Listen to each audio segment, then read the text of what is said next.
Bismillahirrahmanirrahim. Assalamualaikum warahmatullahi wabarakatuh. Alhamdulillah rabbil alamin. Allahumma shalli ala sayyidina Muhammad wa ala ali sayyidina Muhammad. Rabbi israh li sadri wa yassir li amri wa hlul 'uqdatam min lisani yafqahu qawli. Alhamdulillah, perkenalkan nama saya Kurniawan, mahasiswa Prodi Hukum Ekonomi Syariah STAI Darut Tauhid Bandung. Baik, pada kesempatan kali ini saya akan menyampaikan presentasi yang berjudul Bidang Hukum Perusahaan, Hukum Dagang, serta Hukum Pajak. Ini merupakan tugas dari mata kuliah pengantar Hukum Indonesia yang diampu oleh Pak Sengki Nur Ahmadi. Baik, mungkin langsung saja kita masuk kepada pembahasan yang pertama, yaitu di bidang hukum perusahaan. Nah, hukum perusahaan sejarahnya berawal dari tahun 1000 Masehi sampai dengan 1500 Masehi. Nah, ini pada awalnya diberlakukan di negara-negara Eropa ya, dan beberapa hukum kebiasaan. Seiring berjalan waktu, hukum kebiasaan ini mulai tergantikan dengan hukum Romawi yang bernama Corpus Juris Civilis. Nah, itu mungkin dari bahasa Prancis.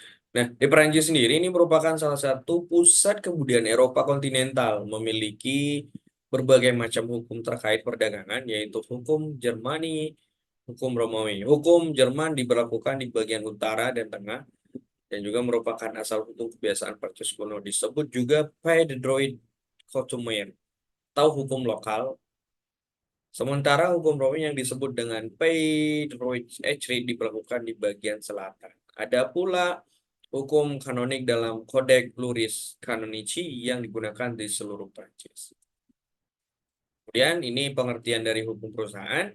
Secara terminologi, perusahaan ini merupakan sebuah kegiatan bisnis atau kegiatan usaha yang bertujuan untuk memperoleh keuntungan berdasarkan pada pengertian perusahaan menurut pemerintah Belanda dalam pembacaan Memori van Toelichting atau RUU Wetboek van Koophandel di hadapan parlemen, yang berarti keseluruhan perbuatan yang dilakukan secara terus-menerus dengan terang-terangan dalam kedudukan tertentu dan untuk mencari laba rugi. Pada Pasal 1 huruf B Undang-Undang Nomor 3 Tahun 1982 tentang wajib daftar perusahaan menyatakan bahwa perusahaan adalah setiap bentuk usaha yang menjalankan setiap jenis usaha yang bersifat tetap dan terus-menerus. Berikut kita masuk ke sumber hukum. Nah, dari sumber hukum di Indonesia mungkin ada dua yang nanti termasuk dalam undang-undang, itu dari hukum di luar KUHP dan KUHD yang belum dikodifikasikan. Nah, beberapa sumbernya sebagai berikut. Nah, yang pertama ada Undang-Undang Nomor 3 Tahun 1982 tentang wajib daftar perusahaan. Yang kedua, Undang-Undang Nomor 25 Tahun 2007 tentang penanaman modal. Yang ketiga, Undang-Undang Nomor 8 Tahun 1995 tentang pasar modal beserta PP Nomor 45 Tahun 1995 tentang penyelenggaraan kegiatan di bidang pasar modal, dan PP Nomor 46 Tahun 1995 tentang tata cara pemeriksaan di bidang pasar modal. Berikutnya kita masuk ke ruang lingkup hukum perusahaan. Nah, di sini berdasarkan definisi perusahaan dalam Undang-Undang Nomor 3 Tahun 1982 tentang wajib daftar perusahaan yang menyatakan setiap bentuk usaha yang menjalankan setiap jenis usaha yang bersifat tetap. Nah, maka ruang lingkup perusahaan meliputi bentuk usaha dan jenis usaha. Keseluruhan hukum yang memuat kaidah dan mengatur tentang keduanya disebut dengan hukum. Usaha merupakan badan usaha yang menjalankan setiap jenis usaha baik secara perorangan maupun kelompok. Nah, secara teknis ditulis di hadapan notaris, sedangkan bentuk usaha yang memiliki aturan perundangan yaitu yang pertama ada firma disingkat dengan FA dan persekutuan komanditer atau CV yang diatur dalam KUHD. Yang kedua ada yayasan yang diatur dalam Undang-Undang Nomor 16 Tahun 2001. Yang kemudian ada BUMN diatur dalam Undang-Undang Nomor 19 Tahun 2003. Dan kemudian ada perseroan terbatas atau yang sering kita dengar PT yang diatur dalam Undang-Undang Nomor 40 Tahun 2007. Dan yang kelima ada koperasi yang diatur dalam Undang-Undang Nomor 25 Tahun 2012. So, bisa disebut ada usaha yang berbadan hukum. Nah, yang pertama ada perseroan terbatas atau yang kita ketahui PT. Nah, di sini diatur dalam pasal 1 angka 1 Undang-Undang Nomor 40 tahun 2007 tentang perseroan terbatas, menjelaskan bahwa perseroan terbatas yang selanjutnya disebut perseroan adalah badan hukum yang merupakan persekutuan modal, didirikan berdasarkan perjanjian, melakukan kegiatan usaha dengan modal dasar yang seluruhnya terbagi dalam saham dan memenuhi persyaratan yang ditetapkan dalam undang-undang ini serta peraturan pelaksanaannya. Kemudian, usaha yang berbadan hukum yang kedua itu ada di koperasi.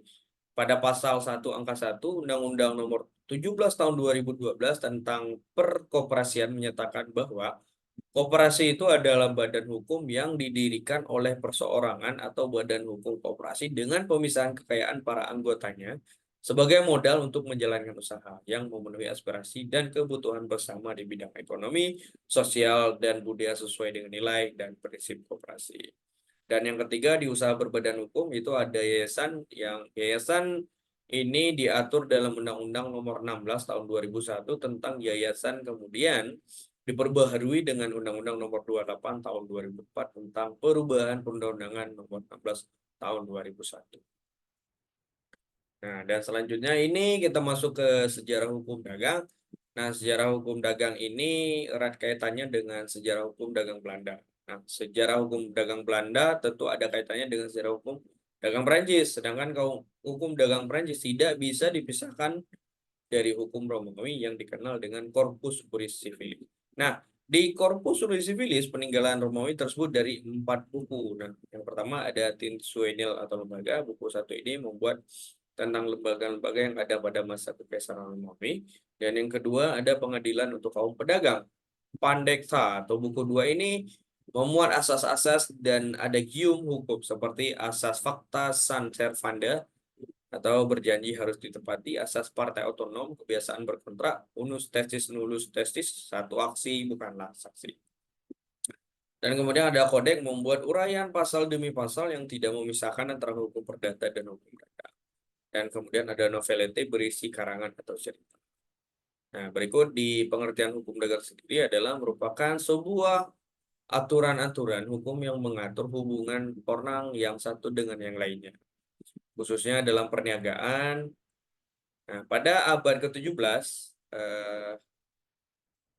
sebagai hukum saat ini mulai muncul di kalangan kaum pedagang sekitar abad ke-17. Nah, kaidah-kaidah hukum tersebut sebenarnya ialah kebiasaan di antara mereka yang timbul dalam pergaulan di bidang perdagangan. Mungkin ada beberapa hal yang diatur dalam KUH Perdata, diatur juga dalam KUH. Nah, bisa juga hukum dagang disebut dengan perdagangan atau perniagaan pada umumnya. Ialah pekerjaan membeli barang dari suatu tempat atau pada suatu waktu dan menjual barang itu di tempat lain atau pada waktu yang berikutnya. Nah, ini ada beberapa pendapat menurut sarjana tentang hukum dagang. Yang pertama ada dari Van Khan. Beliau menyatakan hukum dagang adalah suatu tambahan hukum perdata, yaitu tambahan yang mengatur hal-hal yang khusus. Dan kemudian menurut Apeldoorn, hukum dagang adalah suatu bagian istimewa dari lapangan hukum perikatan yang tidak dapat diterapkan dalam hukum dia. Dan kemudian menurut Tirtamijaya, hukum dagang adalah suatu hukum sipil yang istimewa.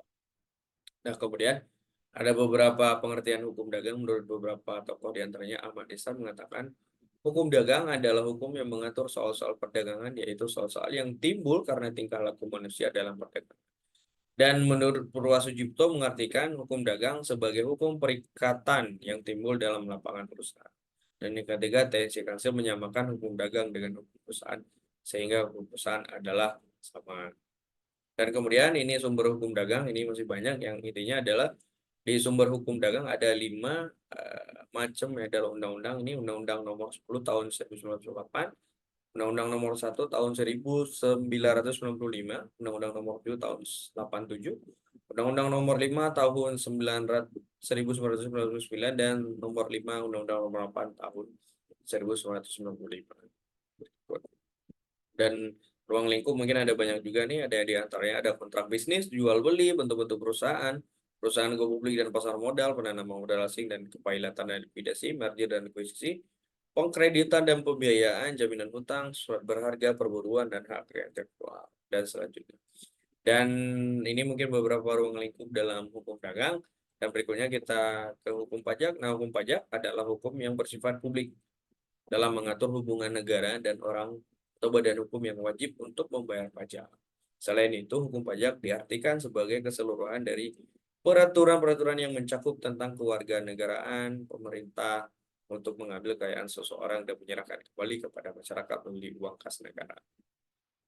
Yang kemudian hukum pajak juga bisa dibedakan menjadi dua. Yang pertama hukum pajak formal, yaitu hukum pajak yang memuat adanya ketentuan-ketentuan dalam mewujudkan hukum pajak material. Dan kedua itu hukum pajak material adalah hukum pajak yang memuat tentang ketentuan-ketentuan terhadap siapa yang dikenakan pajak dan siapa yang dikecualikan dengan pajak. Mungkin ini yang bisa disampaikan, lebih kurang mohon maaf. Sekian. Assalamualaikum warahmatullahi wabarakatuh.